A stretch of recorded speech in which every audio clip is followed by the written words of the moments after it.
Hello everyone, I'm glad you could stop by today to hear what I have to say. I wasn't sure how many of you would tune in to see this, but I'm delighted to finally get the opportunity to tell my side of the story. Before I begin, I would like to say that if what I have to say has some resemblance to any other person in the world, it is totally coincidental. I'm a fictional cartoon, of course. So let me begin. My name is Ivor and I have a problem.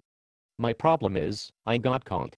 Up until I got caught, I really didn't have any problems, but since getting caught with my hand in several proverbial cookie jars, my life has taken a turn for the worse.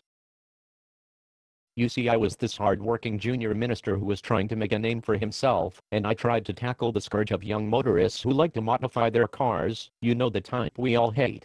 So I announced that I was going to work on a law to ban all modifications to cars. This was a great move on my part as it got me lots of media attention.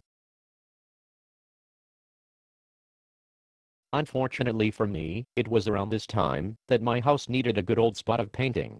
The wife was on at me all the time to get it done, and it was kind of lucky because I had a builder friend who sent in some lads that painted my house and they never charged me a penny. They did a decent job of it too. This was all fine until the public found out about it, and I guess people thought perhaps I did the builder in question some favors. Unfortunately, I had to give up my position in government, but hey, I know people, so all was not lost. I went and got a job as a senator. Imagine me as a senator. I know it's funny, right? But hey, it paid the bills. So I lay low in the Senate for a while, and then someone starts checking out my expense claims. I got to claim expenses based on how far away from Dublin I lived, so I threw down the address of the Owl House down in Cork. Unfortunately, I got caught by the bollocks on that one. I took some advice from my old pal Bertie. Deny. I tried telling them some wild tales about how I was living there at the time, and it was my primary residence, but in fairness I was reefed, and I knew it. Sure, I even had my Dublin address on my website, and here I'm claiming I'm living in Cork. In fairness, anyone that really knows me would know that I don't actually live in Cork, but let's keep that just between us. Who would want to live in Cork full-time anyway? Well, all said and done, I earned about 80 grand off those travel expenses, so it was kind of worth it. The way I see it, if you don't chance your arm, you will never get anywhere in this life, and sure, it was only Irish taxpayers' money at the end of the day.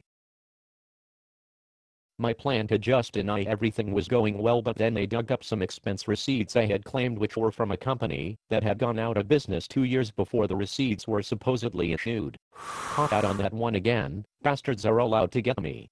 So now I'm in a position where even my party have turned on me, in fairness to them, though they are in the shit in a bad way themselves. So what now? Well, I'm going to fight everything in the courts and waste some more Irish taxpayers' money. May as well, why change what I have been doing for years now. I appreciate you giving me the opportunity to speak today. I feel better having gotten this off my chest. A problem shared is a problem halved after all. If you feel something in your pocket, do not worry, it is me just rooting around for your spare change. I like to think of you, the public, as my personal piggy bank. For those of you who are complaining about the recession, I have a message. Shut up moaning.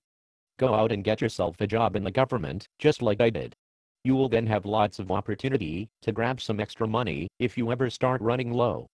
Also, if you need your house painted, I know a man that knows a man. Take it easy, and have yourselves an awesome day.